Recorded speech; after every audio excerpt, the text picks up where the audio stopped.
from the News Channel 5 Network. This is Score on Business. Right or something. Yeah, hey, welcome to Score on Business. I'm Pete Hendricks, your host for today. Score is all about helping you succeed as an entrepreneur, and we're going to talk about that a little, so I won't talk about it now. So Dale Lott is the founder and CEO of Spear Labs. They make consumer audio products and tactical communication systems for the military. After selling his last company to Fender Guitar, he's beginning a new adventure. And Dale, thanks for being back. Thank you. Pleasure to be here. Yeah. So, you know, Dale, you were with Score in the past. How did another question. Tell us about Spear Labs. What are you all doing? Well, we could do the whole show on that. Let's see. Spear it stands for Special Products for the Ear. Spear. Yeah. So things that have to do with communications in the form of, like the earpiece you're wearing right now, are communication systems used by the military, our racing industry, our anything tactical, SWAT teams, police, fire, helicopters, airplanes, all that stuff.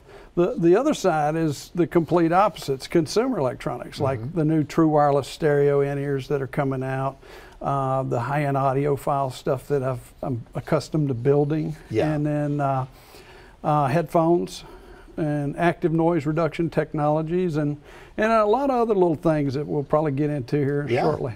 You know, and you, one thing that has been really nice in watching your journey since I've known you is you used to be in the entertainment business, and what you did had to do with hearing or something, and that's what your businesses have all been, you know?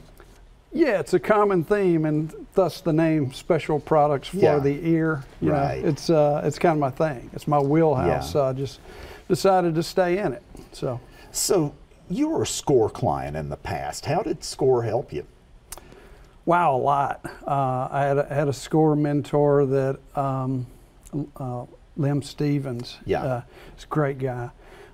He helped me a lot, and you know, it was funny. He never actually told me what to do. Right. He always asked me questions that I would have to think about to come up with the right answer, instead of just saying, okay, yeah, you need to do this or that or blah, blah, blah. Yeah. I actually learned from that, and I really appreciated his mentorship, and it actually did help with my success. Good. Yeah. Good. Good. So you have many patents. Can you tell us your thinking on getting patents, when they're needed and when do they not make sense? And make sure to tell us about these new RGL patents when you're answering. Wow, patents. We could probably do a whole show on that. Oh, we could. Yeah, maybe we should later. Well, you know, you can spend an awful lot of money on a patent. You so can. Get into the, you know, when do you need it, when do you not need it? That's right. That's a really good point. So, Thomas Edison, I'll only invent what people will buy.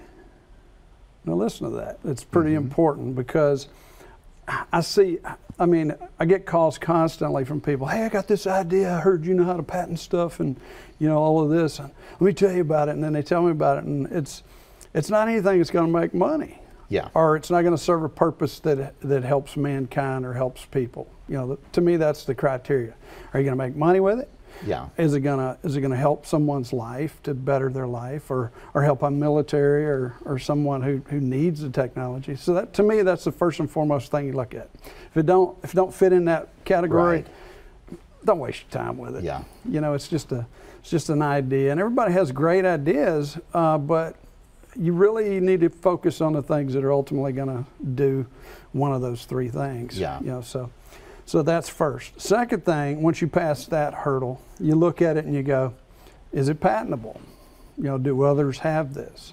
And if they do, how do you go about determining, is it covered by someone else's patent? Because that's a big deal. You know, China doesn't seem, they don't seem to care about our patents. They just kind of take them at will. They use our patent office like their library to learn how to do things. But in the U.S., they have some teeth.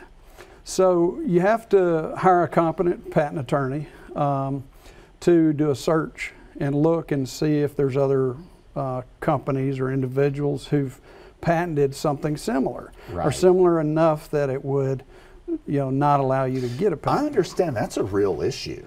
It is. And people get patents and then do nothing with it until somebody else starts making something. Of course. Yeah. Yeah. It's a lot of people.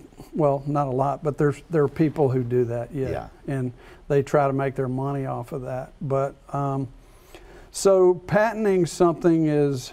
I've gotten pretty good at it. I've gotten over 20 patents. I'm filing several new ones right now on some technology, but it's quite a process, and your attorney is the most important part of that, because they will guide you through that process.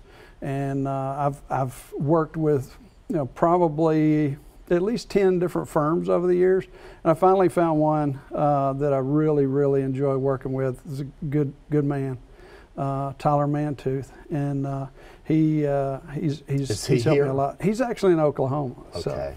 So, if anybody wants his number after this. What's his name again? TJ Mantooth. Yeah.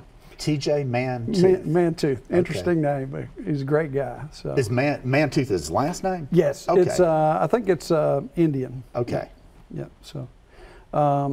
So anyway, once you get the patent in place, or start that patent process, you do the search, then you do the all the embodiment, like what is it, what's the invention, and you have to enable it in writing. You have to show how it works and what you use to make it work. And then there's a thing called things called claims. Well, that's the teeth. Yeah. That's what makes it worth money. So the claims need to be very specific as to what the invention is and to what it covers, and that's how you determine if someone has a similar invention and they take you to court, or you go take them to court. The claims are what you're fighting about. Mm-hmm. So make sure those are right. Okay. So when it costs a lot of money to get a good patent. It can, and easily $10,000 to $20,000. Yeah. So when are you better off to just kind of slide under the radar? You don't have the protection, but that's a good point. I ran across that recently. In some cases, it is better to just make it a trade secret. Yeah. And you just don't reveal your manufacturing process or the math behind it or whatever, because when you reveal it, although it's covered by the patent office, and in the U.S. it can stick, and other countries, China, for instance, is just decimating our intellectual property. They'll just read the patent, take the math, put it in their stuff, and you'll never see a dime of it. Right. So. And then now, if they do that, can they sell it in the American market? You can go after them if you're aware that they're copying it. But what they do is, when you go after them and you spend a ton of money, they'll just shut the company down, start it up next door under a new name, and they're off to the races again. Yeah. So it's hard to beat them. Yeah. Okay, well, let's take a break for a moment, and ladies and gents, we'll be right back. All right. Yeah. Thank you.